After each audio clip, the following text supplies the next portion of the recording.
আমার ভাই। ও হ্যাঁ, আপনি না বললেন গুন্ডা? গুন্ডারা আপনাকে তাড়া করছে? হ্যাঁ, আমার ভাইরাই তো গুন্ডা। ও মাই গড। তো আপনার গুন্ডা ভাইরা আপনাকে কেন তাড়া করছিল?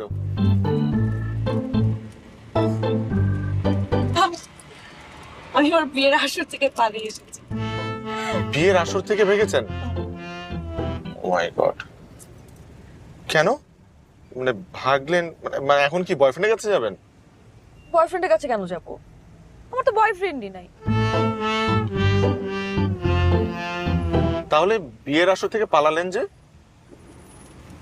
অ্যাকচুয়ালি আমার ভাইরা আমার জন্য যে ছেলে ঠিক করেছে বিয়ে দিবে, সেই ছেলেকে আমার পছন্দই হয়নি, এই জন্য ভেগেছি। তো